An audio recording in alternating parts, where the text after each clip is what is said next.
Assalamu alaikum students. Welcome to grade 7. I'm your English teacher.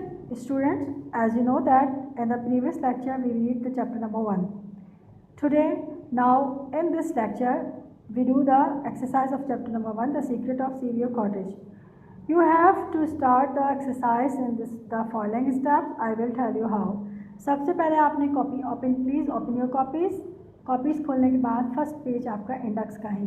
Index में जो date column है उसमें आपने डेट लिखनी है और जो टॉपिक कॉलम है उसमें आपने अपने चैप्टर के नाम मेंशन करना है। नाम मेंशन करने के बाद नेक्स्ट पेज पर आपने टॉपिक की चैप्टर की हेडिंग डालनी है, बहुत अच्छी सी हेडिंग के बाद आपने एक पेज कॉपी का राइटिंग करनी है। राइटिंग करने के बाद नेक्स्ट पेज पर आपने वर्ड्स मीनिंग की हेडिंग डालनी है, लाइक दिस, जैसे आपको नोट्स पर नज़र आ रहा है। सेम ऐसे आपने वर्ड्स मीनिंग की हेडिंग डालनी है और वर्ड्स मीनिंग स्टार्ट करनी है।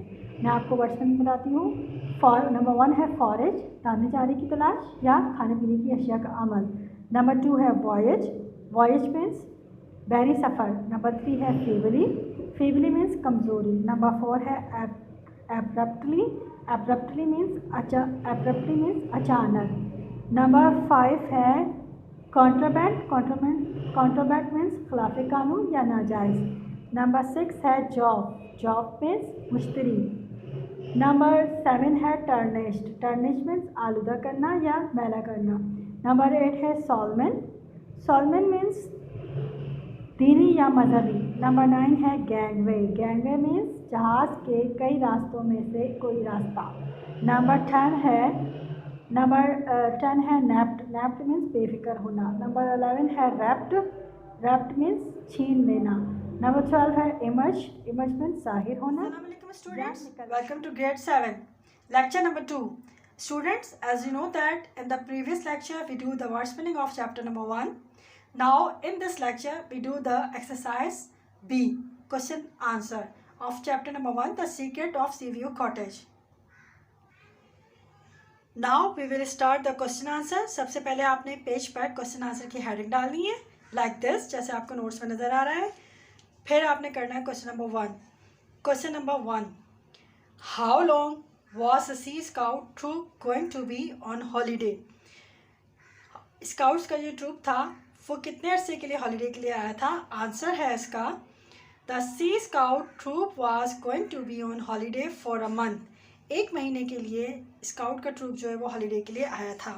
Now we will do the question number 2.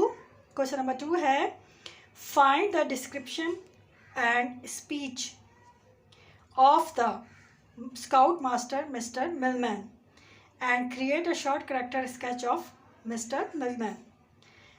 हमने मिस्टर मिलमैन के ऊपर एक छोटा सा जो है वो डिस्क्रिप्शन लिखनी है, एक छोटा सा पैराग्राफ लिखना है उनके बारे में. इसका आंसर है मिस्टर मिलमैन की. सबसे पहले आपने आंसर में हेडिंग डालनी है, mister Milman is the wealthy scout master of the troop of Sea Scouts. He is a very calm and composed man who does not panic in any situation or believe local gossip. He does not believe in ghosts and help the troop unfold the mystery of the cottage that was supposed to be haunted. He is a brave and confident man with presence of mind and wisdom. Mr. Milkman जो है, Mr. Milkman एक wealthy scout master थे. वो जो है किसी भी situation से घबराते नहीं थे और वो गॉसिप पर बिलीव नहीं करते थे. वो भूतों से भी नहीं डरते थे. उन्होंने कॉटेज की जो मिस्ट्री थी भूतों वाली उसको सॉल्व करने में अपने स्काउट्स की मदद की. वो एक बहादुर, ईमानदार और कॉन्फिडेंट आदमी थे.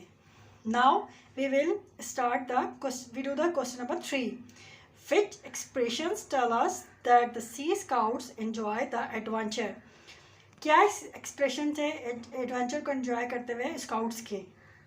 इसका आंसर है, the boys of the castle patrol followed eagerly, their hearts began with excitement and hardly able to credit and the fact that they were having a great adventure of the very first day of their holiday. Scouts के दिल जो हैं वो खुशी से झूम रहे थे, भरपूर तरीके से वो खुश हो रहे थे कि उन्हें जो है अपनी छुट्टियों के पहले दिन ही एक एडवेंचर करने को मिला। Now we will do the question number 4। Question number 4 है Bob Wills was scared after withering from the stairs. Do you agree? Give reason for your answer. Bob Willis जो है वो सीढ़ियों पे कुछ घबरा गया था। आप क्या इसके आंसर से मुतमईन हैं? यस या इसका आंसर है yes I agree because he dashed into the room and began speaking is a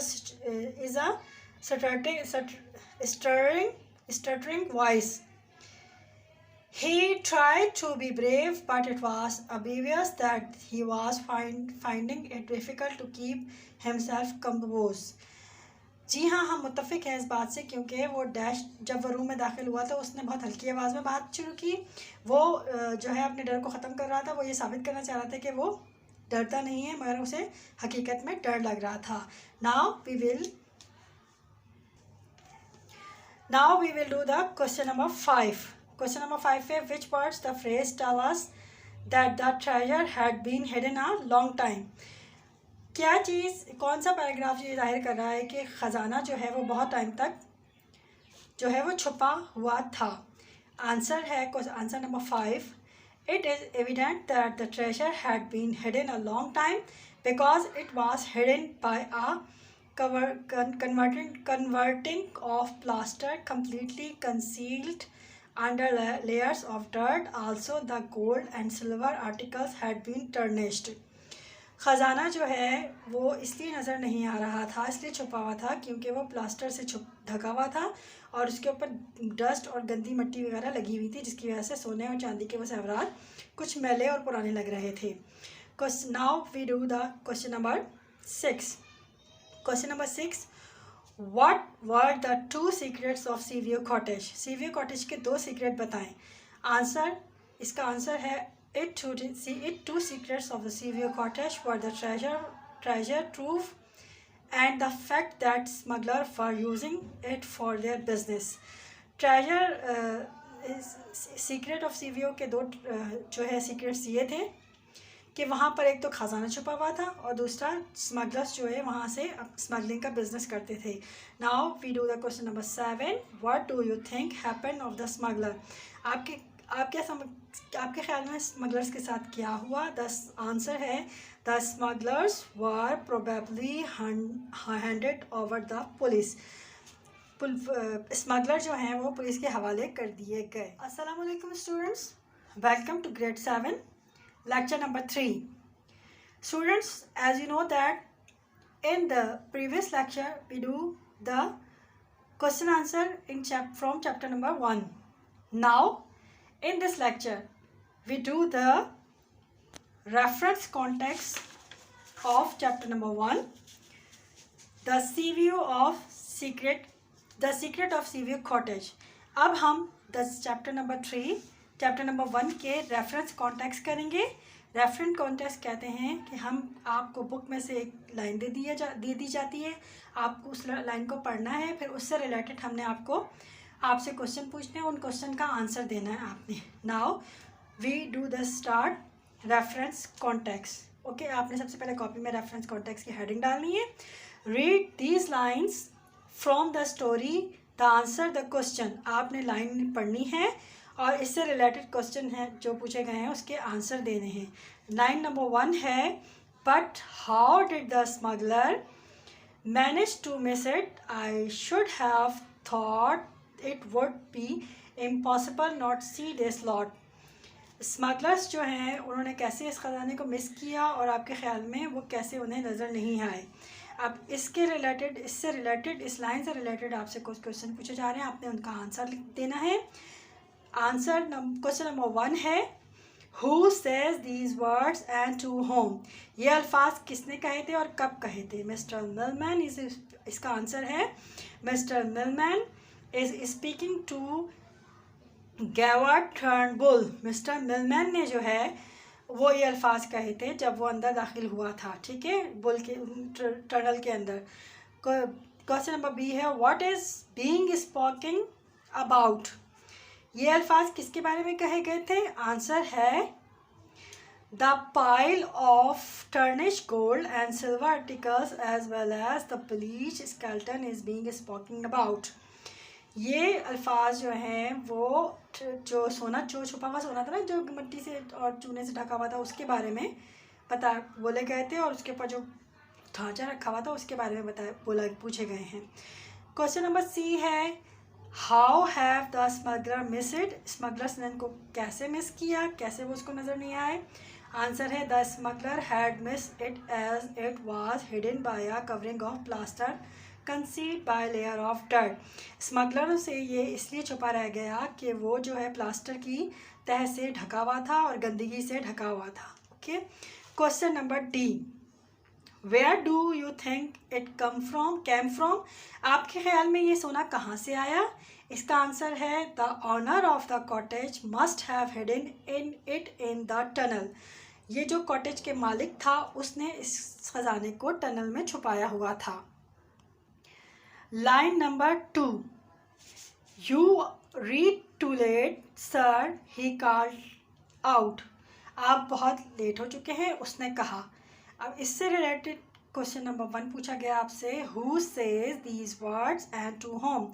ये अल्फाज किसने कहे थे और कब कहे थे? इसका आंसर है captain Sturt says these words to mister Milman.